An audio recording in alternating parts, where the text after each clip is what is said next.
قومهم إذا رجعوا إليهم لعلهم يحذرون. وقال النبي صلى الله عليه وسلم: الناس معادن كمعادن الذهب والفضة خيارهم في الجاهلية خيارهم في الإسلام إذا فقهوا. رواہ مسلم. صدق اللہ العظیم. میرے انتہائی واجب الاحترام قابل عزت احترام علماء کرام، میں تو چونکہ حضرت اقدس حضرت مولانا سجاد الحجابی صاحب دامت برکاتہم کی زیارت کی نیت سے حاضر ہوا تھا کہ حضرت سے استفادے کی نیت سے اللہ تبارک و تعالیٰ نے حضرت کو ایک علمی مقام عطا فرمایا ہے. ملک بھر میں خصوصاً علم کلام میں اور دیگر علوم و فنون میں اللہ تعالیٰ نے بڑا وسیع مطالعہ بھی عطا فرمایا اور تحقیق میں ایک مقام بھی عطا فرمایا. تو آپ الحمدللہ خوش قسمت ہیں کہ آپ حضرات کو اساتذہ کرام سے استفادے کا موقع مل رہا ہے، تو ان لمحات کی قدردانی کرنی چاہیے. میں آپ کے سامنے 5 گزارشات عرض کروں گا. اگر یہ 5 باتیں آپ کی اور میری زندگی میں آ گئی، امید ہے کہ انشاءاللہ ہمیں یہ جو ہمارا سال گزر رہا ہے اس میں ہمیں خوب فائدہ حاصل ہوگا. آپ چونکہ الحمدللہ علماء کرام ہیں اور تخصص کے لیے آئے ہیں. تخصص اصل میں در حقیقت 3 چیزوں کا نام ہے. نمبر 1 کثرت مطالعہ، نمبر 2 تخریج اور تحقیق، اور نمبر 3 تمرین. جتنا مطالعہ آپ کا وسیع ہوگا آپ کے علم میں عمق پیدا ہوگا. انسان درس نظامی سے عالم نہیں بنتا، درس نظامی سے عالم بننے کی استعداد پیدا ہوتی ہے. عالم انسان مطالعے سے بنتا ہے. درس نظامی ایک چابی ہے، یہ انسان کے پاس آ گئی، اب وہ کتب خانے میں داخل ہوگا اور ہر فن کی کتاب سے اب وہ استفادہ کرنے کے لائق ہو گیا. اتنی صلاحیت آ گئی کہ اب وہ تفسیر، حدیث، رجال ان کتابوں سے استفادہ کر سکتا ہے. تو اب یہ استعداد پیدا ہوئی، اب آگے آپ نے عالم بننا ہے اپنے مطالعے سے. تو یہ سال بڑا اہم سال ہے، اس میں آپ کوشش کریں زیادہ سے زیادہ مطالعے کی عادت بنائیں. علامہ ابن جوزی رحمہ اللہ متوفہ 597 ہجری کی کتاب صید الخاطر، یہ ان کی آپ بیتی ہے. اس میں فرماتے ہیں انی طالعت 20,000 مجلدۃ فی طلب العلم، کہ میں نے طالب علمی کے زمانے میں 20,000 جلدوں کا مطالعہ کیا. 20,000. آج مجھے اور آپ کو یہ بات شاید سمجھ نہ آئے کہ یار کیسے مطالعہ کیا ہوگا. اللہ تعالیٰ نے اسلاف کے اوقات میں برکت ڈالی تھی. آج ہمیں جو لذت موبائل کے چلانے میں، گپ شپ میں ملتی ہے، ان لوگوں کو اس سے کئی گنا زیادہ لذت مطالعے میں ملتی تھی. لذات الافکار خیر من لذات الابکار. اللہ نے فکر و مطالعے میں وہ لذت رکھی ہے جو باقی راہوں میں بھی نہیں ہے. اس کثرت مطالعے کا نتیجہ یہ تھا، اللہ نے علامہ ابن جوزی سے بہت کام لیا. شیخ عبدالحمید علوجی کی کتاب ہے مؤلفات ابن الجوزی، اس میں انہوں نے ان کی چھوٹی بڑی تمام کتابوں کے نام لکھے ہیں. 517 کتابیں انہوں نے تصنیف کی، جن میں ایک کتاب آج المنتظم فی تاریخ الامم والملوک، سن ہجری کی ترتیب پر کائنات کے آغاز سے لے کر 590 ہجری تک علامہ ابن جوزی نے اس کتاب کو لکھا. یعنی گویا آغاز اسلام سے اسلام کی 6 صدیوں تک کے سن ہجری کی ترتیب پر انہوں نے ایک تفصیل تاریخ بھی لکھی ہے، تراجم کا تذکرہ بھی کیا ہے. ان کی دوسری الموضوعات ہے، موضوع روایات پر 4 جلدوں میں. العلل المتناہیہ فی الاحادیث الواہیہ ہے، معلول روایت پر 2 جلدوں میں. تلبیس ابلیس، ابلیس کے دھوکہ دینے کے طریقے، کتاب الازکیہ، ذکی لوگوں کے واقعات، اخبار النساء، خواتین کے واقعات. اسی طرح ذم الہوی، خواہشات کی مذمت، بحر الدموع، آنسوؤں کا سمندر. زاد المسیر فی علم تفسیر، قرآن کی تفسیر 7 جلدوں میں. اللہ نے بہت ان سے کام لیا. پیچھے وجہ نظر آتی ہے کثرت مطالعہ. تو میں نے پہلی گزارش عرض کی کہ انسان جو عالم بنتا ہے مطالعے کی وسعت سے بنتا ہے. جتنا آپ کا مطالعہ وسیع ہوگا آپ کے علم میں عمق پیدا ہوگا. اس لیے کوشش کریں جو بھی آپ کو لمحات ملے اس میں آپ اپنے مطالعے کو وسیع سے وسیع تر کرتے چلے جائیں. حضرات سلف میں حافظ ابن حجر عسقلانی رحمۃ اللہ علیہ متوفہ 852 ہجری، اللہ تعالیٰ نے علم حدیث میں ان سے بڑا کام لیا. ان کے شاگرد ہیں علامہ سخاوی رحمۃ اللہ علیہ متوفہ 902 ہجری. ان کی ایک کتاب ہے الجواہر والدرر فی ترجمۃ شیخ الاسلام ابن حجر. یہ 3 جلدوں میں ہے، حضرت شیخ کی سوانح پر ان کے شاگرد نے کتاب لکھی ہے۔ علامہ سخاوی نے اس کتاب میں بھی، اور دوسری ان کے الضوء اللامع لأہل القرن التاسع، 9ویں صدی میں آنے والے جتنے علماء ہیں ان محدثین کی سوانح پر ان کی کتاب ہے۔ 8ویں صدی پر تو حافظ نے خود لکھی تھی الدرر الکامنہ بأعیان المئۃ الثامنہ، 8ویں پر حافظ نے لکھا، اور ابتدائی 7 صدیوں پر ذہبی نے لکھا تھا۔ امام ذہبی رحمہ اللہ متوفی 748 ہجری کی کتاب ہے تاریخ الاسلام و وفیات المشاہیر والاعلام، یہ 36 جلدوں میں کتاب ہے۔ ذہبی نے سن ہجری کی ترتیب پر کائنات کے آغاز سے ابتدا کی تھی اور 742 تک اس کو لے کر آئے، یعنی گویا اسلام کی 750 سالہ تاریخ ہے۔ اور ذہبی کی جتنی کتابیں ہیں باقی وہ سب اسی سے ماخوذ ہیں، جیسے سیر و اعلام نبلا ہے 26 جلدوں میں، وہ تاریخ الاسلام ہی سے ماخوذ ہے۔ اس میں انہوں نے ان لوگوں کے حالات کے جو علماء تھے، شعراء تھے، اور یا قضات تھے یا نحات تھے، محدثین تھے، ان کے حالات کو تاریخ الاسلام سے الگ کیا تو 26 جلدوں میں سیر آ گئے، اور محدثین کے جب حالات کو الگ کیا تو تذکرۃ الحفاظ 3 جلدوں میں۔ محدثین کو طبقات پہ لائے تو المعین فی طبقات المحدثین ان کی 1 جلد میں، اور جب ان کے اسماء الگ کیے تو ذکر من یعتمد قول فی الجرح والتعدیل، علماء کے وہ اقوال جو جرح و تعدیل میں معتبر ہیں ان کو الگ سے ذکر کر دیا۔ تو یعنی ذہبی کی اہم کتاب یہ ہے۔ میں بات یہ بتانا چاہ رہا تھا کہ 7 صدیوں تک انہوں نے لکھا، 8ویں پر حافظ نے لکھا، 9ویں پر سخاوی نے لکھا الضوء اللامع لأہل القرن التاسع۔ تو علامہ سخاوی اپنے استاذ حافظ ابن حجر عسقلانی کے بارے میں لکھتے ہیں الضوء اللامع میں بھی اور الجواہر والدرر میں بھی، کہ میں نے اپنے استاذ کو جب بھی دیکھا تو 4 حالتوں میں دیکھا، بیداری میں جب بھی دیکھا، یا لکھتے ہوئے دیکھا، یا میں نے ان کو مطالعہ کرتے ہوئے دیکھا، یا تدریس میں دیکھا، یا عبادت اور اعمال میں دیکھا۔ فرمایا اس کے علاوہ میں نے ان کو کسی اور حالت میں نہیں دیکھا۔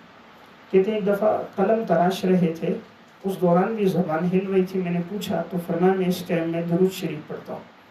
تو اللہ نے حافظ سے جو کام لیا ہے، انہوں نے جو فہرست ذکر کی ہے حافظ کی چھوٹی بڑی تمام کتابوں کی، تو 273 کتابیں حافظ نے اکیلے تصنیف کی، جن میں ایک کتاب آج فتح الباری ہے شرح صحیح البخاری 14 جلدوں میں طبع، ضعیف روات پر لسان المیزان آج 7 جلدوں میں، صحاح ستہ کے رجال پر تہذیب و تہذیب ان کی 7 جلدوں میں، تقریب التہذیب ان کی 2 جلدوں میں، فقہاء اربعہ کے رجال پر تعجیل المنفع بزوائد رجال الائمۃ الاربعہ ان کی 2 جلدوں میں۔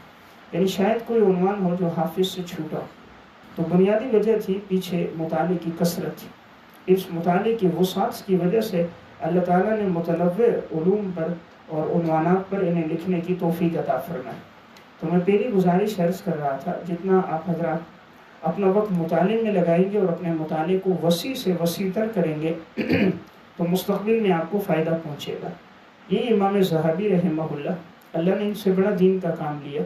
تو امام ذہبی رحمہ اللہ کی چھوٹی بڑی جو کتابیں ہیں 143 بنتی ہیں۔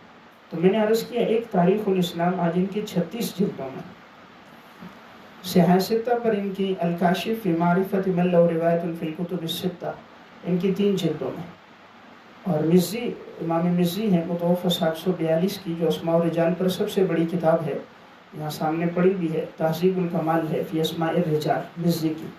تو اس مزی کی کتاب کا انہوں نے خلاصہ نکالا تھا تذہیب و تہذیب الکمال فی اسماء الرجال، یہ 7 جلدوں میں الفاروق الحدیثیہ سے طبع، پھر اس کا اختصار انہوں نے الکاشف کیا۔ تو اللہ تعالیٰ نے امام ذہبی سے بڑا کام لیا، پیچھے وجہ ان کی مطالعے کی وسعت ہے۔ اللہ نے پھر ایسا مقام دیا، ان کے شاگرد ہیں علامہ تاج الدین سبکی رحمۃ اللہ علیہ، متوفی 771 ہجری، ان کی کتاب ہے طبقات الشافعیۃ الکبریٰ، اس میں وہ لکھتے ہیں کہ میرے استاذ امام ذہبی کو اللہ نے ایسا مقام دیا تھا کہ اگر ان کو ایک ٹیرے پہ کھڑا کرو اور 6 لاکھ روات ان کے سامنے کھڑے ہیں، لو اقیم علی اقیمۃ لعرف کل منہم باسمائہم واسماء آبائہم، ہر راوی کا نام و نسب، اس کے والد دادا کا نام، کنیت، لقب، اساتذہ، ان کو سب زبانی یاد ہے۔ یعنی علم اس چیز کو کہتے ہیں۔ میرے اور آپ کے پاس جو ہے وہ علم نہیں ہے، ہمارے پاس چند چیزوں کی صرف سطحی معلومات ہیں۔ علم ان محدثین کے پاس تھا کہ اللہ نے ان کو دسترس دی تھی، رجال پہ دسترس تھی، طرق پہ دسترس تھی، علل پر تھی، معانی حدیث سے واقفیت تھی، فہم حدیث تھی، متعارف کی روایت پر مہارت تھی، اس لیے میں پہلی بات عرض کر رہا ہوں کہ جتنا ہمارا مطالعہ وسیع ہوگا انشاءاللہ اس کا فائدہ ہمیں ساری زندگی میں محسوس ہوگا. اس لیے چلتے پھرتے عادت بنائیں اپنے مطالعے کو وسیع سے وسیع تر کرتے چلے جائیں. نمبر 2، دوسری اور اہم بات یہ ہے کہ اپنا نظام الاوقات بنائیں اور اپنے ایک ایک لمحے کو قیمتی بنائیں. اپنے ایک لمحے کو بھی ضائع نہ کریں. اللہ نے آپ کو موقع دیا ہے، کتابوں کا الحمدللہ بہت بڑا ذخیرہ موجود ہے، اور تقریباً اکثر نایاب کتابیں حضرت کے پاس ہیں، اور خصوصاً بہت سے عربی اور اہم کتابیں یہاں موجود ہیں. تو اگر آپ کے مطالعے کی عادت ہوگی اور اپنے وقت کو ضائع نہیں کریں گے تو اللہ تعالیٰ آپ سے دین کا ایک بڑا کام لے گا. حضرات سلف میں جن سے اللہ نے کام لیا ہے ان کی زندگی میں نظام الاوقات تھا. یعنی یہ لوگ اپنے ایک ایک لمحے کو قیمتی بناتے تھے، راہ چلتے بھی مطالعہ کرتے تھے. خطیب بغدادی رحمہ اللہ متوفی 463 ہجری، ان کے بارے میں امام ذہبی نے لکھا، کان الخطیب یمشی وفی یدی جزء یطالعہ. خطیب راستے میں چلتے ہوئے جاتے تھے، کوئی نہ کوئی کتاب ہاتھ میں ہوتی اور مطالعہ کرتے، راہ چلتے بھی مطالعہ. آج اللہ نے خطیب کو نوازا. آپ نے نخبہ میں پڑھا، حافظ کہتے ہیں کہ حدیث کی کوئی نوع ایسی نہیں جس پر خطیب نے نہ لکھا ہو. آج ان کی تاریخ بغداد موجود ہے، 13 جلدوں میں ہے. الجامع لاخلاق راوی و آداب السامع ہے اصول حدیث پہ 2 جلدوں میں. الکفایہ فی علم روایہ ہے 2 جلدوں میں. شرف اصحاب الحدیث محدثین کے مقام پر 1 جلد میں. الرحلہ فی طلب الحدیث محدثین کے اسفار پر مستقل ان کی ایک کتاب ہے. موضع اوہام الجمع والتفریق محدثین سے جہاں تسامحات ہوئے، جس امام بخاری سے تاریخ الکبیر میں جو 74 تسامحات ہیں، تو انہوں نے موضع میں ان کو ترتیب واز ذکر کیا ہے، جسے اوہام البخاری کے نام سے. سب سے پہلے امام بخاری کے تاریخ الکبیر کے، اس طرح ابو حاتم رازی ہیں متوفی 277، ابو زرع رازی ہیں متوفی 264، ہر ایک کے جو جو تسامح ہیں وہ ذکر کیے. تو یہ بات عرض کرنے کا مقصد میرا ہے کہ ان کی لوگوں کی زندگیوں میں وقت کی قدردانی تھی. انہوں نے اپنے ایک لمحے کو ضائع نہیں کیا. اللہ تعالیٰ نے ان لوگوں سے دین کا بڑا کام لیا. امام خلیل بن احمد متوفی 170 ہجری علم عروض کے بانی ہیں. علم عروض انہوں نے ایجاد کیا، کتاب العین ان کی لکھی ہوئی. وقت کی ایسی قدر و قیمت تھی کہ یہ راہ چلتے ہوئے مطالعہ کرتے تھے. ایک دفعہ ہاتھ میں کتاب تھی، مسجد آ رہے تھے، مطالعہ کر رہے تھے، مطالعے میں منہمک تھے. یہ واقعہ علامہ ابن خلکان رحمۃ اللہ علیہ متوفی 681 ہجری کے وفیات الاعیان و انباء ابناء الزمان. تو ابن خلکان نے ان کے ترجمے میں واقعہ لکھا ہے. فرمایا مسجد آ رہے تھے، ہاتھ میں کتاب تھی، مطالعہ کر رہے تھے، تو ان کی توجہ کتاب پر تھی. انہیں یاد نہ رہا کہ مسجد میں آگے ستون ہے، تو مطالعے میں منہمک تھے. جیسے ہی آگے آئے تو ستون سے ٹکرا گئے، تو بے ہوش ہو کے گر گئے. گھر لایا گیا، 2 دن کے بعد انتقال ہو گیا امام خلیل بن احمد کا. امام جاحظ کا انتقال کیسے ہوا؟ امام جاحظ متوفی 255 ہجری. یہ عقائد میں معتزلی تھے لیکن فروع میں حنفی تھے، اور تھے تو بظاہر بدصورت تھے، لیکن اللہ نے ان کو ادب میں بڑا مقام دیا. ان کی کتاب الحیوان ہے، المحاسن والازداد ہے، کتاب البخلا ہے. تو اس پر میں مقدمہ پڑھ رہا تھا، تو اس میں انہوں نے لکھا لو کان الخنزیر مسخا ثانیا لکان اجمل من جاحظ. یعنی بظاہر ایسا بدصورت تھا کہ اگر خنزیر کو مسخ کرو تو معاذ اللہ وہ جاحظ سے زیادہ خوبصورت ہو. لیکن اللہ نے مقام ایسا دیا ادب میں. شاہ صاحب فرماتے تھے کسی نے ادب پڑھنا ہے تو جاحظ کی البیان و تبیین پڑھے. فرمایا ادب میں اس کو ایک مقام ملے گا. البیان و تبیین کو اپنے مطالعے میں رکھے، یہ ان کی المحاسن والازداد کو. تو میں یہ عرض کر رہا ہوں کہ اللہ نے ان کو جو نوازا، تو ان کا مطالعے سے ایسا تعلق تھا. ابن العماد حنبلی کی ایک کتاب ہے شذرات الذہب فی اخبار من ذہب. یہ سن ہجری کی ترتیب پر 1000 سال کی تاریخ ہے. امام ابن العماد حنبلی متوفی 1089 ہجری، 1 کم 90. انہوں نے سن ہجری کی ترتیب پہ 1 ہجری سے شروع کیا، 1000 ہجری تک لے کر آئے. یہ کتاب 9 جلدوں میں. اس میں 255 ہجری کے تحت انہوں نے واقعہ لکھا کہ امام جاحظ یہ رات کے وقت میں دکانیں ہوتی تھیں، ان سے کہتے کہ میں رات کو مطالعہ کروں گا، تم دکان آگے سے بند کر دو، چوکیداری بھی کروں گا، حفاظت بھی کروں گا، پہرا بھی دوں گا. تو وہ دکان آگے سے بند کر دیتے، یہ دیا جلا کر ساری رات کتابوں میں، کتب خانوں میں مطالعہ کرتے رہتے. ان کا انتقال کیسے ہوا؟ شذرات الذہب میں آخری عمر میں فالج ہو گیا. تو امام جاحظ مفلوج ہو گئے، چلنے پھرنے سے بالکل قاصر ہو گئے.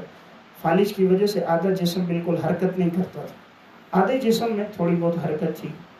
تو ایک دفعہ یہ لیٹے لیٹے اب مطالعہ کرتے تھے، تو ان کے سامنے کتابوں کا ایک جمگٹا ہوتا تھا۔ اس دور میں تو کتابیں اس طرح باقاعدہ جلدوں میں نہیں تھی جیسے آج کل ہیں، اس میں تو گتوں پہ، لکڑیوں پہ، چمڑوں پہ، ہڈیوں پہ جو چیز دستیاب آئی اس پہ لکھ دیا جاتا تھا۔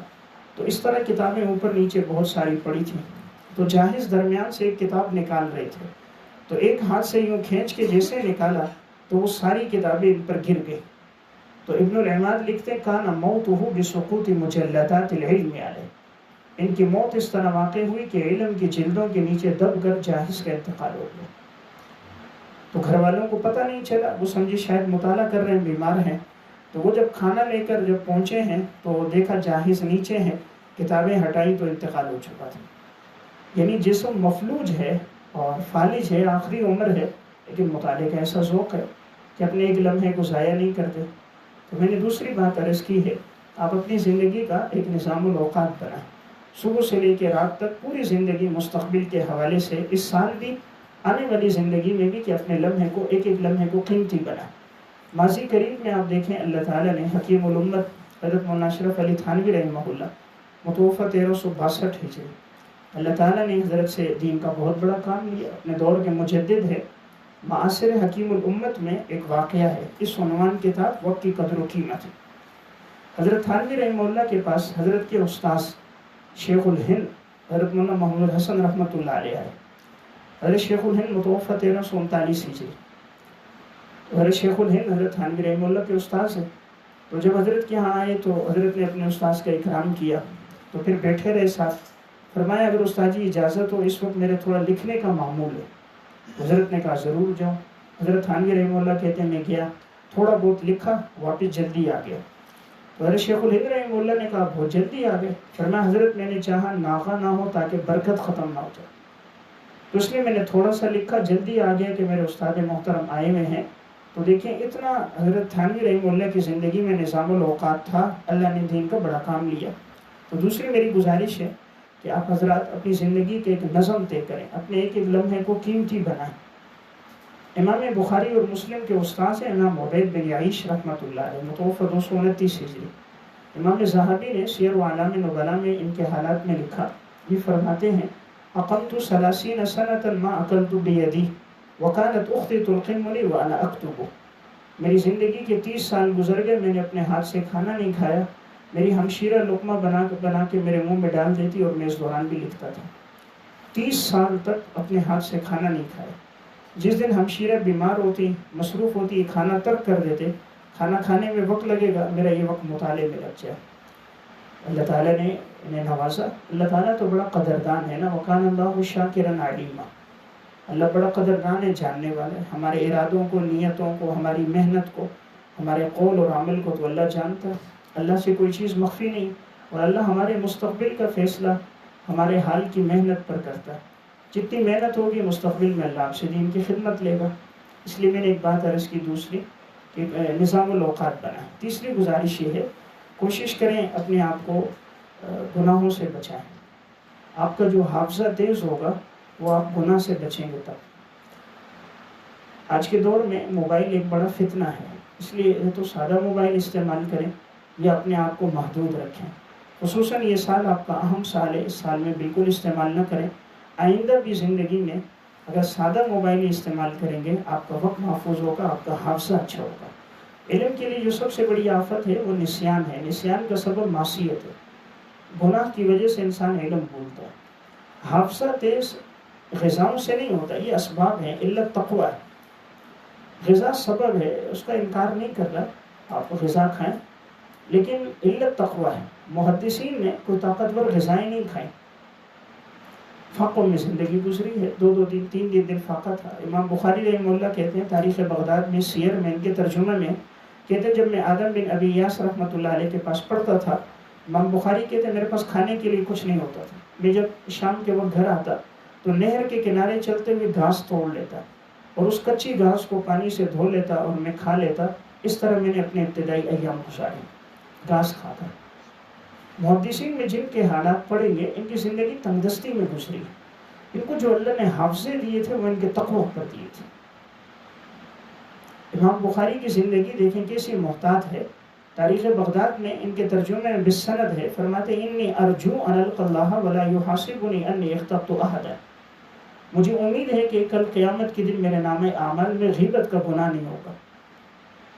جو آدمی غیبت جیسے گناہ سے بچتا ہو وہ دیگر گناہوں سے کیسا بچتا ہوگا؟ امام ابو حنیفہ رحمہ اللہ کوئی زیادہ مطالعہ نہیں کیا۔ امام صاحب کے دور میں کون سی کتاب تھی؟ کوئی کتاب نہیں تھی۔ 80 ہجری میں پیدا ہوا، 150 میں انتقال ہوا۔ امام صاحب کے دور میں تو حدیث کی کتابیں بھی نہیں تھیں، علم حدیث سینہ در سینہ تھا، علم تفسیر سینہ در سینہ تھا۔ امام ابو حنیفہ تو خود سب سے پہلے انسان ہیں جنہوں نے احادیث کو ابواب کی ترتیب پہ لایا۔ علامہ جلال الدین سیوطی رحمہ اللہ متوفی 911 ہجری کی کتاب ہے تبییض الصحیفہ فی مناقب ابی حنیفہ، اس میں ہے اول من دون علم الشریعہ ورتبہ ابوابا ثم تبعہ مالک بن الانس فی المؤطا ولم یسبق ابا حنیفہ احد۔ علم شریعت کو مدون امام ابو حنیفہ نے کیا، امام مالک نے موطا میں آپ کی پیروی کی، کوئی آپ پہ سبقت نہ کر سکا۔ امام مالک تو امام صاحب کے 29 سال بعد انتقال ہے، 179 کم 80 میں۔ امام محمد کا ان کے بھی 10 سال بعد انتقال ہے، 189 کم 90 میں۔ انہیں موطا امام محمد لکھی۔ یہ امام ابو یوسف کی کتاب الاثار ہے، متوفی 182 بعد کے۔ یہ عبداللہ بن مبارک متوفی 181 کتاب الزہد کتاب الجہاد بعد کی ہے۔ یہ سفیان ثوری متوفی 161 کے الجامع بعد کی ہے۔ سفیان بن عیینہ ہے متوفی 197 کے الجامع بعد کی ہے۔ صحاح ستہ کا دور اور بعد کا۔ تو میں بتانا چاہ رہا ہوں امام صاحب کو جو اللہ نے علم دیا وہ تقویٰ پہ دیا۔ واتقوا اللہ ویعلمکم اللہ، علم تقویٰ کے ساتھ ہے، حافظہ تقویٰ کے ساتھ ہے۔ امام ابو حنیفہ کے ایک ایک رکعت میں پورا قرآن پڑھنا، اکثر عشاء کے وضو سے فجر کی نماز ادا کرنی ہے، ساری ساری رات اعمال میں گزار دینی ہے۔ اور امام صاحب ایسا روتے تھے، الخیرات الحسان ہے ابن حجر حیتمی کی متوفی 974، یا محمد بن یوسف صالحی کے عقود الجمان فی مناقب امام الاعظم ابی حنیفہ النعمان، دونوں میں نے پڑھا۔ امام صاحب کی آنکھوں سے آنسو یوں بہتے تھے جیسے بارش کے قطرے ٹپکتے ہو، اتنا اللہ کے سامنے روتے تھے۔ اس رونے نے، عبادت نے، اعمال نے ان لوگوں کو علم دیا تھا۔ آج پورا بر صغیر فقہ حنفی پہ چل رہا ہے، مسلمان تقریباً 2.25 ارب ہیں، سب سے زیادہ جو مسلمان جس فقہ پہ چل رہے ہیں فقہ حنفی پہ چل رہے ہیں۔ امام صاحب کا تقویٰ ہے، اللہ نے محبوبیت مقبولیت دی، ان اکرمکم عند اللہ اتقاکم۔ فقہائے اربعہ کے اقوال پڑھ کے ہم عالم بنتے ہیں۔ فقہائے اربعہ نے کیا پڑھا ہے؟ امام شافعی نے کون سی کتابیں پڑھی؟ امام شافعی 150 ہجری میں پیدا ہوئے، 204 میں انتقال ہوئے، 54 سال عمر۔ اس دور میں نے عرض کیا صرف موطا ہے، انہوں نے امام مالک سے موطا پڑھی ہے، وہاں جا کر مناقب شافعی بیہقی نے واقعہ لکھا، یا توالی تاسیس میں حافظ نے، یا امام شافعی نے موطا امام محمد سے پڑھی۔ میں صرف بتانا چاہ رہا ہوں اللہ نے ان لوگوں کو جو علم دیا تھا یہ وہابی علم تھا۔ ہمارے پاس تو کسبی علم نہیں ہے نا، ہم جو پڑھتے ہیں ہمیں وہ یاد نہیں، ان کو اللہ نے وہابی علم دیا تھا۔ امام مالک رحمۃ اللہ علیہ کو اللہ نے وہابی علم دیا۔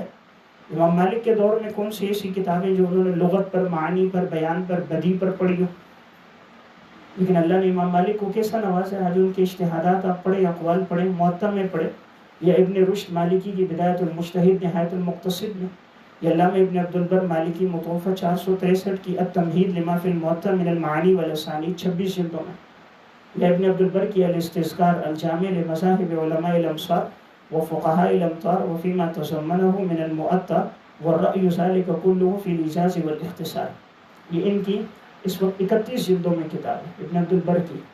تو انہوں نے موطا میں آنے والے جتنے اختلاف تھے، امام مالک کی آراء تھی، مذاہب تھے، سب کو تفصیل سے لکھا۔ یعنی میں ایک اہم بات عرض کر رہا ہوں کہ اپنی زندگی میں ایک اصول بنائیں، اپنے آپ کو اعمال پہ بھی لے کر آئیں۔ علم صرف مطالعے سے بھی نہیں پھیلتا، علم کی خوشبو تقویٰ سے۔ یہ جو علم محفوظ ہوگا اور آپ کا علم آگے پھیلے گا اور آپ کے علم سے خلق خدا کو فائدہ ہوگا، اور اللہ کم وقت میں آپ سے زیادہ کام لے گا، یا آپ کے اعمال سے اللہ لے گا۔ اس ٹائم علماء من حیث المجموع اعمال سے ہٹ گئے۔ عالم ہے فرض نماز نہیں پڑھتا، عالم آدمی ہے تلاوت نہیں کرتا۔ آج کتنے علماء ہیں جو قرآن پڑھتے ہیں، اجر و ثواب کی تلاوت پہ، نصوص میں جو وعدہ ہے وہ تو قرآن کی تلاوت پر وعدہ ہے۔ ہم 3 سال لگا کے حفظ کرتے ہیں، دورے سے فارغ ہوتے ہیں، تخصص کرتے ہیں، ہمیں قرآن یاد نہیں ہوتا۔ یہ جتنے علماء تھے قرآن زیادہ پڑھتے تھے، اللہ نے ان کو قرآن کی برکت کی وجہ سے اللہ نے ان کو علوم سے نوازا تھا۔ علامہ ابن تیمیہ رحمہ اللہ متوفی 728 ہجری، علامہ ابن تیمیہ کو اللہ نے بڑا علم دیا، ان کے 22 مسائل میں تفردات ہیں۔ ابن حجر ہیثمی نے ان کو الفتاوی الحدیثیہ میں وہ تفردات ذکر کیے الگ سے، لیکن اس سے ہٹ کر ان کی جلالت شان علم میں ایک بڑا مقام تھا۔ شذرات میں ہے کل حدیث لا یعرف ابن تیمیہ فلیس بحدیث، جو حدیث ان کو پتہ نہ ہو وہ حدیث ہی نہیں۔ ایک نشست میں انہوں نے ایک کتاب العقیدۃ الواسطیہ ایک نشست میں لکھی۔ ان کے دور میں جب ابن مطہر رافضی نے ایک کتاب لکھی تھی المنہاج الکرامہ فی معرفت الامامہ، اس میں حضرت علی کی خلافت کو ثابت کیا تھا۔ حضرت نے اس کے رد پہ 4 جلدوں میں لکھی المنہاج السنۃ النبویہ فی نقص شیعۃ القدریہ، اور ایسے دلائل دے کر حضرت ابوبکر صدیق کی خلافت کو ثابت کیا قرآن سے، حدیث سے، عقل سے، کتب روافظ سے، اور ان کے دلائل کے جوابات دیے۔ آج تک کوئی رافضی اس کتاب کا رد نہیں لکھ سکا۔ ذہبی جیسا محقق اور ناقد انہوں نے اس کا اختصار کیا المنتقى من منہاج الاعتدال، ذہبی کا وہ 2 جلدوں میں۔ تو اللہ نے ابن تیمیہ کو بہت نوازا، تو علامہ ابن تیمیہ سے ان کا شاگرد پوچھتا ہے، ان کے شاگرد علامہ ابن عبدالہادی حنبلی متوفی 744 ہجری، ان کی ایک کتاب ہے العقود الدریہ فی ترجمۃ شیخ الاسلام احمد ابن تیمیہ۔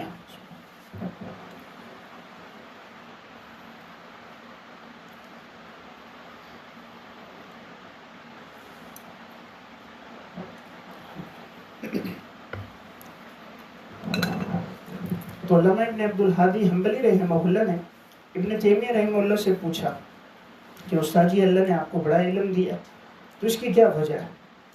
علامہ ابن تیمیہ رحمہ اللہ نے 2 باتیں بیان فرمائیں۔ پہلی بات تھی کنت اذهب الى المساجد المهجورة وامرغ وجهي في التراب واقول يا معلم آدم وابراہیم علمني، کہ میں ویران مسجدوں میں جاتا ہوں اور اپنی پیشانی اور گال رگڑ کے اللہ سے رو کے مانگتا ہوں، یا اللہ آپ نے ابراہیم علیہ السلام کو، آدم علیہ السلام کو علم دیا، یا اللہ مجھے بھی علم عطا فرما، یا اللہ آپ نے سلیمان علیہ السلام کو فہم دی، مجھے بھی فہم عطا فرما۔ فرمایا میں نے اللہ سے اس طرح رو کے علم مانگا۔ دوسری بات فرماتے تھے کہ جب میں تہجد میں اٹھتا ہوں تو میں تلاوت کرتا ہوں، اشراق تک قرآن پڑھتے تھے، روزانہ ایک منزل قرآن پڑھتے تھے، ہفتے میں قرآن پورا ہو جاتا تھا۔ اور ابن قیم رحمہ اللہ ان کے شاگرد ہیں، متوفی 751، ان کی کتاب ہے الداء والدواء، بیماریاں اور علاج۔ بیماریاں گناہ ہے اور علاج تقوی ہے۔ تو انہوں نے گناہوں کے نقصانات بیان کیے، اس میں 100 نقصانات ابن قیم نے لکھے۔ اس میں وہ لکھتے ہیں میں نے ایک دفعہ علامہ ابن تیمیہ تہجد سے اٹھے ہیں، تلاوت کرتے رہے، اذکار کرتے رہے، نصف نہار ہو گیا، آدھا دن گزر گیا، تو پھر انہوں نے میری طرف مڑ کے دیکھا اور ابن قیم سے کہا بیٹا یہ میرا ناشتہ ہے، جس دن یہ ناشتہ مجھ سے رہ جاتا ہے، یہ اعمال کا، اذکار کا، تلاوت کا میں کوئی کام نہیں کر سکتا۔ تو یہ اعمال جو ہیں اس سے آپ کو توفیق ملے گی۔ آج جو ساتھی کہتے ہیں نا وقت نہیں ملتا، کسی سے کہو جی مطالعہ کرو، جی وقت نہیں، مراجعت کرو، جی وقت نہیں، وقت ہے، توفیق نہیں، توفیق اعمال سے ملے گی۔ اور یہ جو ایک ذہن بن گیا کہ ہمارے پاس وقت نہیں، اعمال ہم نہیں کر رہے، سستی کر رہے ہیں۔ دیکھیں ہم امام ابو یوسف رحمہ اللہ سے زیادہ مصروف تو نہیں۔ امام ذہبی جیسا ناقد تذکرۃ الحفاظ میں امام ابو یوسف کے ترجمے میں لکھا کہ امام ابو یوسف یومیہ 200 رکعت نوافل پڑھتے تھے، 200 رکعت، چیف جسٹس ہیں۔ ابو نعیم اصفہانی متوفی 430 کی حلیۃ الاولیاء ہے، اس میں انہوں نے امام احمد بن حنبل متوفی 241 کے حالات میں لکھا 300 رکعت یومیہ نوافل پڑھتے تھے امام احمد۔ اور جب مسئلہ خلق قرآن کے سلسلے میں کوڑے لگتے تھے ان دنوں میں ان کے بیٹے عبداللہ کہتے ہیں 150 رکعت پڑھتے تھے۔ اس اعمال پر اللہ تعالیٰ نے لوگوں کو حافظے دیے، فہم دیے، مقبولیت دی، محبوبیت دی۔ اس لیے میں نے ایک بات عرض کی، کوشش ہو ہم جتنا گناہوں سے بچتے رہیں گے، تقوی والی اعمال والی زندگی اختیار کریں گے، اللہ سے مانگیں گے، اللہ تعالیٰ ہمیں علم دے گا۔ علم اللہ کی ذات کی طرف سے آتا ہے، یہ کوئی کسبی چیز نہیں ہے، یہ وہابی ہے، اللہ جسے عطا فرما دے۔ اور جن لوگوں کو اللہ نے دیا ہے، اللہ نے ان کے رونے پر ان کو دیا۔ اگر آپ نے واقعات پڑھنے ہیں، مثلا ابن ابی دنیا رحمہ اللہ ہیں، متوفی 281، ان کی کتاب الرقۃ والبکاء، اس میں سارے رونے والوں کے واقعات ہیں۔ اسی طرح ابن قدامہ ہے، متوفی 620 کی الرقۃ والبکاء، رونے والوں کے واقعات ہیں۔ علامہ ابن جوزی کی بحر الدموع ہے، یا امام غزالی متوفہ 505 کی احیاء علوم الدین میں کتاب المحاسبہ والمراقبہ ہے، اس میں سب اسی طرح کے واقعات۔ تو ایک گزارش میری تھی کہ آپ حضرات جہاں اپنے مطالعے کو وسعت دیں، اپنی زندگی کا نظام الاوقات بنائیں، اپنے لمحات کی قدردانی کریں، وہیں ساتھ اپنے حافظے کی حفاظت کے لیے تقوی اختیار کریں، تاکہ آپ کا حافظہ محفوظ بھی ہو، جو پڑھے وہ آپ کو یاد بھی رہے اور آپ کے علم کا فیض بھی آگے پھیلے۔ آخری 2 باتیں عرض کر رہا ہوں، پھر جس ساتھی کے ذہن میں کوئی بات ہو تو وہ پوچھ لے۔ ایک گزارش میری ہے کہ آپ حضرات اپنی زندگی میں ایک بات لے کر آئیں کہ جو بھی حوالہ دیکھیں اس میں اصل کی مراجعت کریں، اصل کی مراجعت کیا کریں، یعنی کسی کے حوالے پر اعتماد کر کے اس کو نقل نہ کریں جب تک اصل کو نہ دیکھیں۔ یہ مطلب نہیں کہ ہمیں اکابر پر یا سلف پر یا اپنے موجودہ کسی عالم کے حوالے پر اعتماد نہیں ہے، بلکہ مقصد یہ کہ عین الیقین حاصل ہوگا۔ اس دوران بہت سی چیزیں آپ کے مطالعے سے گزر جائیں گی، جب خود تلاش کر کے دیکھو گے تو وہ یاد رہے گا۔ اب کنایہ سری سے کیوں بلیغ ہوتا ہے کہ اس میں محنت مشقت زیادہ ہوتی ہے۔ تو علامہ سعید احمد پالنپوری صاحب رحمہ اللہ کے استاد تھے حضرت مولانا سید مفتی مہدی حسن شاہ جہان پوری رحمہ اللہ، متوفہ 1396 ہجری۔ تو انہوں نے ان سے کہا تھا مجھے کوئی ایک نصیحت کیجیے، تو فرمایا تھا بیٹا کسی کے حوالے پر اعتماد نہ کرو۔ انہوں نے کہا اگر ابن حجر کا ہو، فرمایا ابن جبل کا ہو تب بھی، ابن حجر نہیں ابن جبل کا ہو تب بھی حوالے پر اعتماد نہ کرو۔ حضرت پالنپوری صاحب کہتے ہیں اس نصیحت نے مجھے جتنا فائدہ دیا ہے کہ میں نہیں بتا سکتا، کہ میں ہر بات کو اصل میں دیکھتا ہوں تو میرے مطالعے میں وسعت بھی آئی، علم میں غمق بھی آیا۔ اس لیے آپ حضرات بھی کوشش کریں ہر حوالے کو اصل میں دیکھیں، اور ایک گزارش ہے مصادر اصلیہ کی طرف مراجعت کریں۔ اس وقت ہمارے ہاں دیکھنے میں آتا ہے کہ مراجع جو ثانویہ ہیں اس کے حوالے ہم دیتے ہیں، اور مثلاً اب مشکات ہے، مشکات ایک بہترین کتاب ہے، احادیث کا بہت بڑا ذخیرہ، لیکن جب آپ کوئی بات حوالے میں دیں گے تو اس وقت آپ حوالہ دیتے وقت آپ مشکات میں کے بجائے صحاح ستہ سے آپ حوالہ دیں۔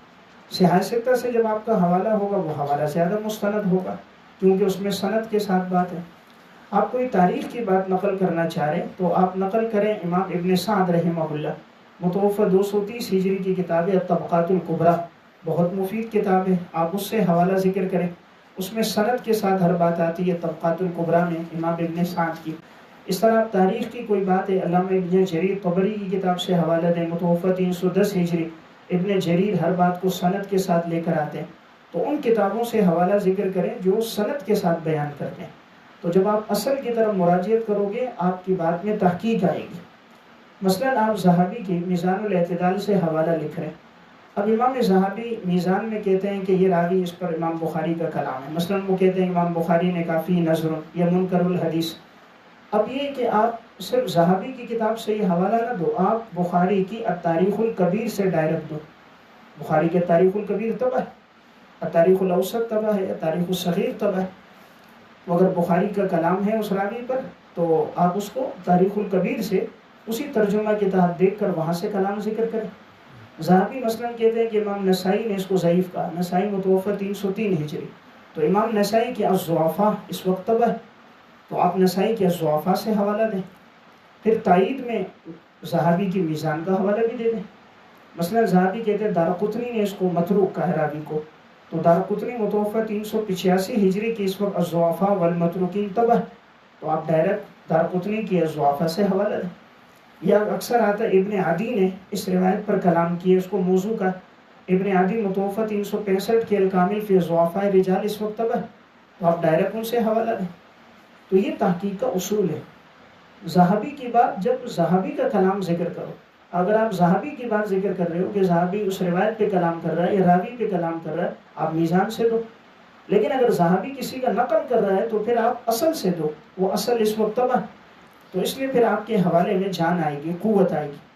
یا مثلاً اکثر تاریخ میں آج ہم حوالہ دے دیتے ہیں، ابن خلدون سے دے رہے ہیں یا بعد والی کتابوں سے ہم حوالے دے رہے ہیں، یا اردو میں تاریخ اسلام سے، تاریخ ملت سے، حالانکہ وہ اصل کتابیں طبع ہیں کہ جن میں سند کے ساتھ بات ہے، طبقات الکبریٰ میں، تاریخ طبری میں۔ تو جتنا آپ اصل کی طرف مراجعت کریں گے آپ کی بات میں قوت اور وزن زیادہ آئے گا، اصل سے مراجعت سے آپ کے علم میں عمق آئے گا۔ اور وہ کتابیں زیادہ دیکھیں جو بالسند لکھتے ہیں۔ بالسند لکھنے کا رواج رہا ہے 571 تک، 6 صدی تک۔ 571 کے بعد سند کے ساتھ لکھنا ختم ہو گیا۔ ابن عساکر سب سے آخری عالم، ابن عساکر متوفہ 571 ہجری، جن کی تاریخ و مدینہ دمشق ہے۔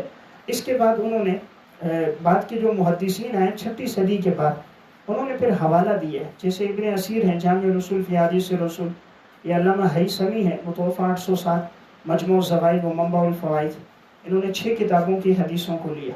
اس میں معاجم ثلاثہ ہے، امام طبرانی متوفہ 360 کے المعجم الکبیر، المعجم الصغیر، المعجم الاوسط، مسند بزار ہے، مسند ابو یعلا ہے، مسند احمد ہے۔ تو اب انہوں نے ان کو جمع کیا، تو اصل کتابیں وہ ہیں جس میں انہوں نے سند سے لائیں۔ اس لیے کوشش آپ حضرات رکھیں اصل کی طرف مراجعہ۔ اور ایک بات، حکم حدیث میں عجلت نہ کریں، حکم حدیث لگانے میں جلدی نہ کریں۔ آج دیکھنے میں آتے جو نئے فضلاء ہیں، علماء ہیں یا مفتی بن رہے ہیں، وہ فوراً حدیث پہ حکم لگا دیتے ہیں۔ اکثر سوشل میڈیا میں یا بیانات کے دوران دیکھنے میں یہ حدیث موضوع ہے، یہ واقعہ من گڑت ہے، یہ واقعہ فلاں بزرگ نے لکھا ہے، یہ موضوع، یہ حدیث موضوع، حالانکہ تحقیق نہیں ہوتی۔ اگر ایک سند پر کلام ہے دوسری سند پہ کلام نہیں ہوتا، بسا اوقات ایک طرق پہ کلام ہوتا ہے دوسرے پہ نہیں ہوتا، تو اس سے لازم نہیں آتا کہ سارے طرق پر کلام ہو۔ یا بسا اوقات ایک ایسے محدث کا کلام ہے جو متعصب ہے، متشدد ہے، متعنت ہے، اس کا کلام کا اعتبار نہیں جب تک معتدل مزاج محدثین کا کلام نہ ہو۔ معتدل مزاج محدثین 5 ہیں۔ علامہ عراقی ہے متوفہ 806 ہجری، حافظ کا استاذ ہے، جنہوں نے الفیۃ العراقی لکھی ہے، پورا اصول حدیث 1000 اشعار میں لکھا۔ پھر اس کی شرح علامہ سخاوی نے کی ہے، فتح المغیث بشرح الفیۃ الحدیث، 3 جلدوں میں۔ تو علامہ عراقی معتدل مزاج محدث ہے۔ اس طرح عراقی کی ایک کتاب ہے جس میں احیاء علوم الدین کی انہوں نے تخریج کی ہے، المغنی عن حمل الاسفار فی الاسفار فی تخریج ما فی الاحیاء من الاخبار، احیاء علوم الدین کی تمام حدیثوں کی تخریج ہے۔ یہ نمبر 2 دوسرے محدث ہیں علامہ حافظ ابن حجر عسقلانی متوفہ 852 ہجری، علم حدیث کے بڑے ماہر عالم ہیں۔ اللہ نے ایسا مقام دیے، کلام تو کلام، ان کا سکوت بھی حجت ہے۔ اگر یہ تلخیص الحبیر میں اور فتح الباری میں حافظ کوئی بات کہیں اور کسی روایت پہ کلام نہ کریں اور خاموشی سے آگے چلے جائیں، تو یہ دلیل ہے کہ روایت کم از کم حسن درجے کی ہے۔ علامہ ظفر احمد عثمانی نے قواعد فی علوم الحدیث میں لکھا کہ اگر ان 2 کتابوں میں یہ کوئی روایت لائے اور اس پر کلام نہ کرے تو یہ دلیل ہوگی کم از کم روایت حسن ہے۔ اگر کلام ہوتا تو حافظ کلام ذکر کرتا۔ تو حدیث میں اللہ نے حافظ کو بڑا مقام دیا۔ صرف حنفی روات میں ان میں ذرا تعصب ہوتا ہے۔ شاہ صاحب فرماتے تھے فیض الباری میں، حنفی روات کو حافظ نے نقصان پہنچایا۔ تو حنفی روات یہ جن روایات سے احناف کا استدلال ہے، وہاں حافظ کے کلام میں کبھی تعصب ہوتا ہے، اس سے ہٹ کر حدیث میں رجال میں اللہ نے حافظ کو مقام دیا۔ یہ تیسرے عالم ہیں علامہ سخاوی رحمہ اللہ متوفہ 902، حافظ کے شاگرد ہیں۔ ان کی مقاصد الحسنہ ہے فی بیان کثیر من الاحادیث المشتہرۃ علی الالسنہ۔ چوتھے امام ذہبی ہیں متوفہ 748 ہجری، اسماء الرجال کے فن کے ماہر عالم، اسم و مسمى۔ حافظ نے بھی جو دعا کی تھی زمزم پیتے وقت، وہ یہ دعا تھی، یا اللہ مجھے حدیث میں ذہبی کی طرح بنا،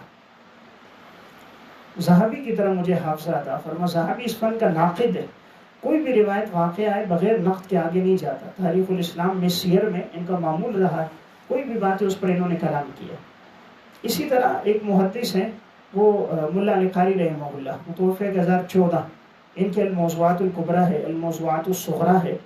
ملا علی قاری کی یہ 2 کتابیں بھی بڑی مفید کتابیں، ممکن ہو تو اسے بھی آپ مطالعے میں رکھیں۔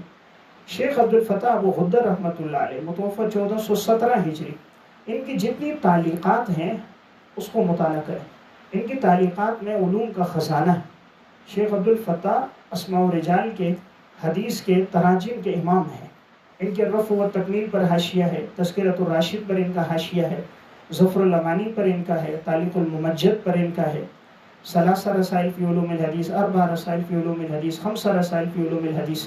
اللہ نے شیخ سے بہت کام لیا ہے۔ لسان المیزان پر ان کے حواشی ہیں۔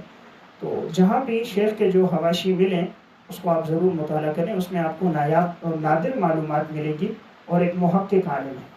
تو بہرحال ایک گزارش میں نے عرض کی کہ حدیث پہ حکم لگانے میں جلدی نہ ہو، جب تک معتدل مزاج علماء نے حکم نہ لگایا ہو آپ نہ کریں، اور خود نقد نہ کریں، ناقل بنیں، ناقد نہ بنیں خود کہ میں یہ کہتا ہوں، میری یہ تحقیق روایت موضوع ہے، میں کہتا ہوں یہ واقع میں نہ ہو، سلف کی بات نقل کریں، اسلاف سے وابستگی، اسلاف کے علم پر اعتماد ہو، اکابر سے ایک انچ نہیں ہٹنا. ہمارا علم، ہماری تحقیق، ہمارا مطالعہ سب اکابر کے ماتحت ہے. جس نے اسلاف کا دامن چھوڑا وہ بھٹک گیا. اسلاف کا علم، تقوی، مطالعے کی وسعت، مہارت ہم سے کئی گنا زیادہ تھی. ہم نے تو چند سطحی کتابیں پڑھی ہیں، ان لوگوں کی زندگیاں علوم میں گزر گئی. اس لیے جو تشریح، جو تحقیق، جو کلام وہ کرے وہ بہتر ہے. اپنی رائے بیچ میں نہ ہے. جہاں نقل کریں ناقل کے طور پہ نقل کریں کہ اس روایت پر اگر کلام ہے تو وہ کلام علامہ سیوطی نے کیا، حافظ نے کیا، سخاوی نے کیا. آپ یہ بتائیں کہ انہوں نے یہ کلام کی روایت موضوع. اپنی بات بیچ میں نہ ہو، اسی میں احتیاط ہے. جتنے ہمارے اکابر محدثین گزرے، آپ دیکھیں ابن عابدین شامی کتنے بڑے فقیہ ہیں. متوفہ 1252. اپنی آراء نہیں لاتے. جہاں کہیں ہیں دوسرے کی آراء لاتے ہیں. فتویٰ دینا ہوتا ہے پھر بھی دوسرے کی آراء نقل کرتے ہیں. کہیں اپنی بات اگر کہہ بھی دیں تو آخر میں تأمل، تدبر کے اشارہ کرتے ہیں، خود بھی غور و فکر کرو، خود بھی فہم کرو، خود بھی تلاش کرو. اپنے اوپر کوئی بات نہیں لاتے. تو اس لیے احتیاط کا دامن ہو. جتنا علم بڑھے تواضع بڑھے، خشیت بڑھے، تعلق مع اللہ بڑھے، فہم بڑھے، اس وقت علم میں آپ کو نفع ہوگا. یہ چند گزارشات میں نے عرض کی. اگر اس کی روشنی میں اور آپ علم حاصل کریں گے، امید ہے کہ انشاءاللہ ہمارا علم نافع بھی بنے گا، ہمارے لیے بھی، امت کے لیے بھی خیر کا ذریعہ بنے گا. کسی ساتھی کے ذہن میں کوئی سوال ہوتا؟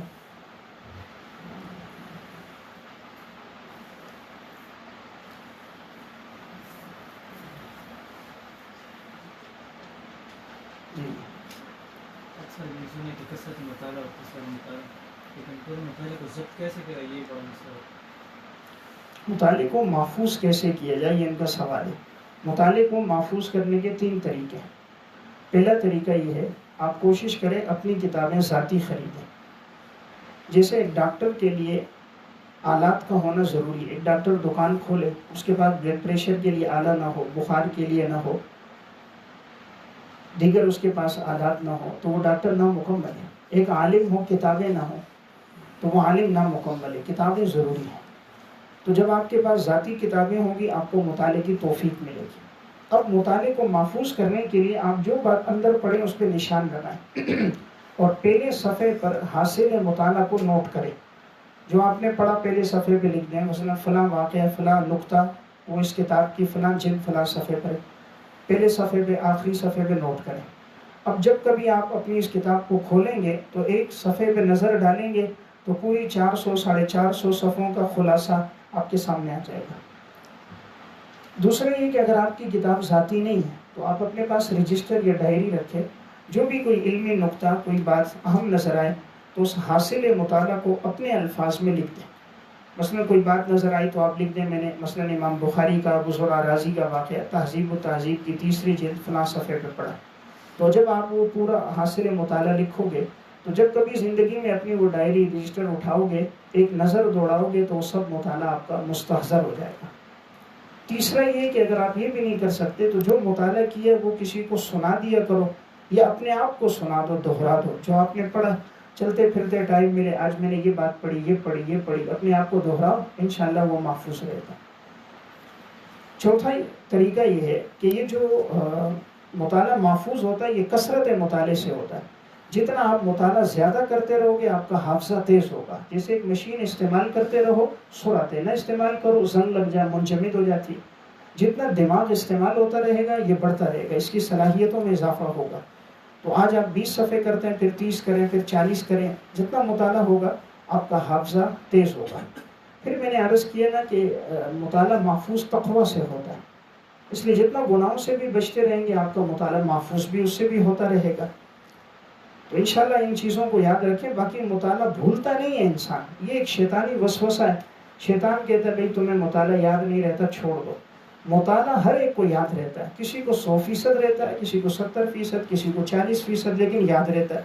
اس کا پتہ تب چلتا ہے جب آپ سے کوئی پوچھتا ہے کہ یار آپ نے یہ حدیث پڑھی، یہ واقعہ پڑھا، تو فوراً ذہن میں آتا ہے یار یہ بات تو میں نے پڑھی ہے.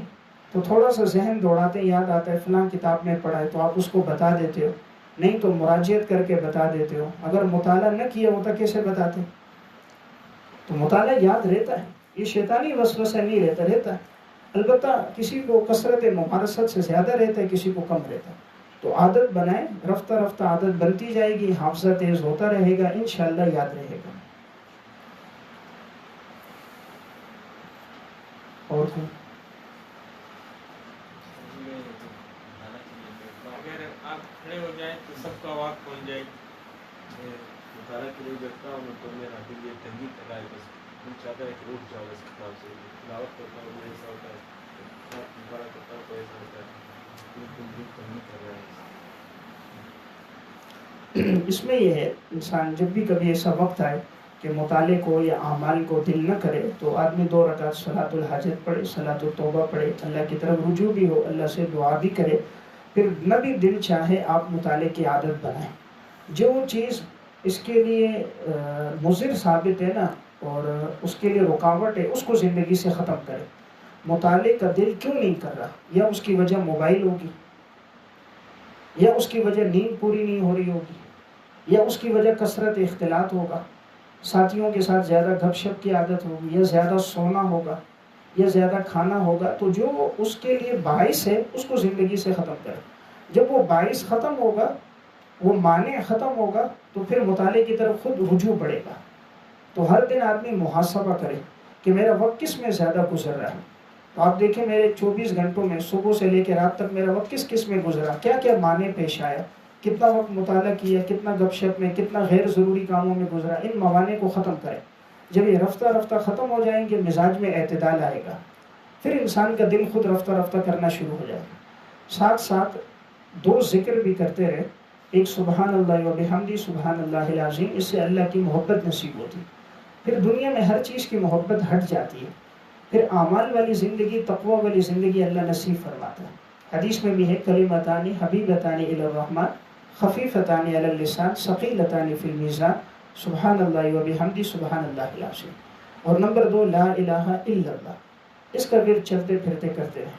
اور ساتھ ممکن ہو تو درود شریف پڑھا کرے. اس سے حضور کی محبت نصیب ہوتی ہے اور سینے میں ٹھنڈک محسوس ہوتی ہے، علم کی نورانیت آتی ہے. پھر انسان کے لیے مطالعہ کرنا، علوم نبوت کو حاصل کرنا آسان ہوتا ہے. اور باوضو رہنے کا بھی اہتمام کریں، اس کی برکت ہے. شیخ الحدیث صاحب فرماتے تھے کہ ہم نے حدیث کا کوئی سبق بغیر وضو کے نہیں پڑھا. شاہ صاحب رحمہ اللہ کہتے ہیں کوئی ایسی کتاب جو دین سے متعلق ہو، نقش دوام میں نے بغیر وضو کے اس کو ہاتھ نہیں لگایا. تو وضو کا سلف بڑے اہتمام کرتے تھے. اس سے آدمی وساوس سے اور شبہات سے محفوظ رہتا ہے. تقویٰ ہوتا ہے تو دل بھی کرتا ہے زیادہ. اور آپ ہر مصنف کے ساتھ تاریخ وفات ذکر کرتے ہیں، تو کیا تاریخ وفات یاد رکھنا ضروری ہوتا ہے؟ جی ہمارے اکابر میں اسلاف میں اصل علم تاریخ وفات کا ہے، اور یہ علم اس وقت ختم ہو گیا. اس لیے میں نے ذہبی کی جو کتاب عرض کی، اس کتاب کا نام تاریخ الاسلام و وفیات المشاہیر والاعلام. مشاہیر علماء کی سن وفات، مشاہیر علماء کے تراجم. پوری کتاب 36 جلدوں میں اس عنوان پر ہے. جب آپ کو تاریخ وفات نہیں پتہ ہوگی، آپ کو کیسے پتہ چلے گا یہ محدث کس صدی کا ہے، یہ عالم کس صدی کا ہے؟ ہر صدی کا الگ مزاج تھا، ہر صدی کا الگ اسلوب تھا. تو پھر آپ کو پتہ چلے گا یہ فلاں صدی کا، اس کے اساتذہ کون ہے، اس کے شاگرد کون ہے. آپ کے علم میں غلط بیانی نہیں ہو سکے گی، آپ کو کوئی دھوکہ نہیں دے سکے گا. اب ایک مثلا 9ویں صدی کا، ایک 7ویں کا، کوئی کہتا ہے جی یہ اس کا شاگرد ہے، آپ کہو گے بھی تو غلط کہہ رہا ہے، اس کی وفات تو اس وقت ہوئی ہے، کیسے شاگرد بنا؟ اب جیسے بعض لوگ علامہ تاج الدین سبکی کو کہتے ہیں کہ تاج الدین سبکی حافظ کا شاگرد ہے. غلط ہے. تاج الدین سبکی کا انتقال 771 میں اور حافظ کا انتقال 852 میں. حافظ تو اس کی پیدائش کے بعد پیدا ہوا ہے، تو حافظ کیسے اس نے کیسے علم حاصل کر دیا؟ تو یہ جو اکثر جو غلطیاں آتی ہیں، پکڑی جاتی ہیں، فلاں فلاں وہ استاد ہے یا نہیں، معاصر ہے یا نہیں، شاگرد ہے نہیں، سن وفات سے پتہ چلے گا. یہ ایک بڑا اہم علم تھا جو ہمارے علماء سے ختم ہو گیا. اکابر میں مولانا سرفراز خان صفدر صاحب رحمۃ اللہ علیہ، محقق عالم، مولانا محمد نافع ہیں، علامہ ڈاکٹر خالد محمود ہیں. ان کی کتابیں پڑھیں گے، سنین وفات کا اہتمام ہے. یہ پیچھے محدثین میں جائیں گے تو ہر جگہ سن وفات لاتے ہیں. امام ذہبی کی جملہ کتابیں پڑھیں، حافظ کی پڑھیں، تراجم کی کتابیں پڑھیں. آپ اسماء الرجال سے واقف نہیں، اسماء الرجال کی کوئی کتاب ایسی نہیں جس میں سن ولادت، سن وفات، ان کے اساتذہ تلامذہ کا تذکرہ نہ. تو پتہ ہی تب چلے گا آپ کو کہ کون کس صدی کا ہے، اس صدی کا مزاج کیا تھا، اس صدی کے محاورات کیا تھے، اسلوب کیا تھا، اس صدی کے فتنے کون سے تھے. تو یہ کتاب اس صدی میں لکھی گئی، ان کے پیش نظر کیا چیزیں تھیں. تو اس لیے سن وفات یاد رکھیں، اس سے آپ کے علم میں پختگی آئے گی، رسوخ آئے گا.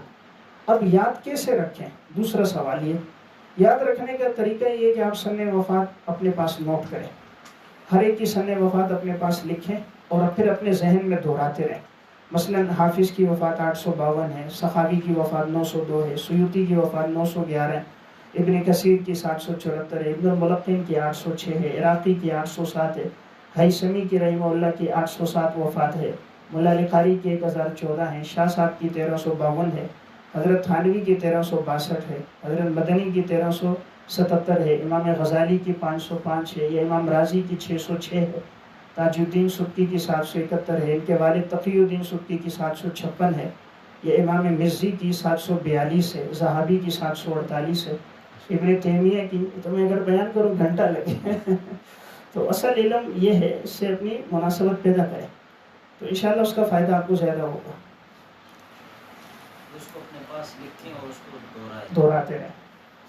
تو جو اس کو ساتھ یوں بھی یاد رکھ سکتے ہیں، ہر صدی کو مثلا آپ 1052 میں حضرت شیخ عبدالحق کا انتقال ہے، جن کی مدارج النبوہ ہے، اشیاۃ اللمعات ہے، اللمعات ہے، 1052 میں۔ اب آپ دیکھیں اس کے 200 سال بعد 1252 میں علامہ شامی کا ہے، اس کے 100 سال بعد 1352 میں انور شاہ کشمیری صاحب کا ہے۔ تو آپ نے یاد رکھنے کے لیے یہ رکھ دیا کہ بھئی 1052 میں شیخ عبدالحق ہے، 200 سال بعد علامہ شامی ہے، اور 100 سال کے بعد علامہ انور شاہ کشمیری۔ اس طرح جو ایک صدی کے ہیں ان کو ایک کاغذ پہ لکھیں۔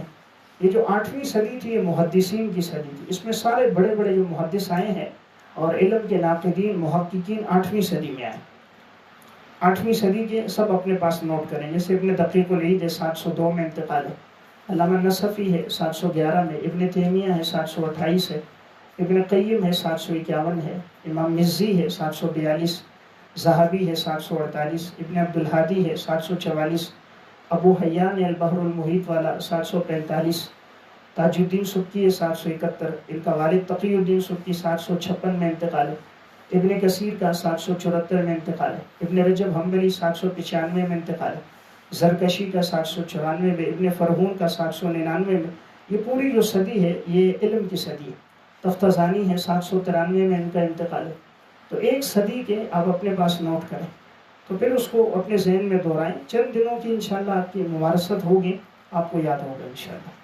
باقی محنت تو کرنی ہے۔ دیکھیں آج اگر 2 بول اللہ نے بولنے کی توفیق دی ہے تو ایک بات تحدیث میں نعمت کے طور پہ عرض کر رہا ہوں، تو میرا تو اکثر وقت مطالعے میں گزرتا ہے۔ جب میں امام اعظم ابو حنیفہ کتاب لکھ رہا تھا تو میں 16 گھنٹے مطالعہ کرتا تھا، اس میں نے 2800 حوالے لکھے اور ہر حوالہ اصل کتاب سے مراجعت کر کے لکھا۔ اس دور میں شاملہ بھی نہیں تھا 2012 میں، نہ اس سے کوئی مناسبت تھی، لائبریری میں 1 سال مطالعے میں گزارا، ہر حوالے کو اصل کتاب سے لکھتا۔ تو 2800 حوالوں کے لیے 2800 کتابوں کی طرف مراجعت کرنا۔ آج بھی اگر وقت گزرتا ہے مطالعے میں، عصر کے بعد بھی میں مطالعہ کرتا ہوں، ظہر میں، مغرب میں، عشاء میں، صبح آنکھ کھلتی ہے جب تک آنکھ بند ہو، اللہ کی توفیق کے مطالعے میں وقت گزرتا ہے۔ تو اس کثرت مطالعے اور ممارست سے اللہ نے ایک توفیق دی 2 حرف بولنے کی۔ تو ایک تو گناہ سے بچیں، معمولات اختیار کریں، تلاوت کریں، میں نے عرض کیا تو کوشش رہتی ہے، سفر میں تو ناغہ ہو جاتا ہے، ویسے میری کوشش ہوتی ہے 3 سپارے تلاوت ہے، فجر سے اشراق تک تلاوت کرتا ہوں، 1 سپارہ 7 نوافل میں چلتے پھرتے پورا ہو جاتا ہے، تو 7 کچھ نہ کچھ اعمال، اشراق، اوابین، اذکار۔ تو دن میں یومیہ کوشش رہتی ہے 500 دفعہ درود شریف ہو، 500 دفعہ چلتے پھرتے لا الہ الا اللہ سبحان اللہ بحمدہ سبحان اللہ العظیم۔ جب یہ اعمال پورے ہوتے ہیں دن میں 40 صفحے لکھ لیتا ہوں۔ اعمال پورے نہیں ہوتے کام نہیں ہوتا۔ یہ نہ سمجھو میں کرتا نہیں، اللہ کی توفیق نہیں ہوتی، توفیق اعمال سے۔ تو یہ تو اگر آپ محنت کرو گے تو پھر انشاءاللہ اللہ توفیق دے گا۔ یہ چند دنوں سے یا چند لمحوں سے تو یہ چیز نہیں آتی، زندگیاں کھپانے کے بعد، لگانے کے بعد۔ یہ علم ایک سمندر ہے، ساری زندگی لگانے کے بعد بھی انسان کہتا ہے کچھ بھی نہیں ہے اس کے پاس۔ اللہ تو خود قرآن میں کہہ رہا ہے وَمَا أُوتِيتُم مِّنَ الْعِلْمِ إِلَّا قَلِيلًا، قلیل میں بھی تنوین برائے تقلیل ہے، انسان کے پاس علم نہیں ہے، علم تو اللہ کے پاس ہے۔ تو اس لیے مناسبت پیدا کریں گے انشاءاللہ، رفتہ رفتہ اپنی آگے بڑھتا رہے گا، اللہ کی توفیق شامل ہوگی۔ پیدائش کی ضرورت نہیں، وفات یاد ہے، وفات سے آپ کو پتہ چلے گا کون سا کس سن ہجری میں آیا، اور پیدائش ہر ایک کی نہیں ملتی۔ اس کی وجہ یہ ہے کہ یہ معلوم نہیں ہوتا کہ یہ جا کر آگے اتنا بڑا عالم بنے گا، اور ان سے علم کا اتنا فیض پھیلے گا، اس لیے محدثین نے ولادت کے ضبط کا اہتمام نہیں کیا. تو چند ایک علماء کی ملتی ہے، اکثر کی نہیں ملتی. لیکن وفات کا چونکہ ان سے جب انہوں نے دین کی خدمت کی ہوتی ہے تو وہ پھیل جاتی ہے، تو وفات کا پتہ چل جاتا ہے.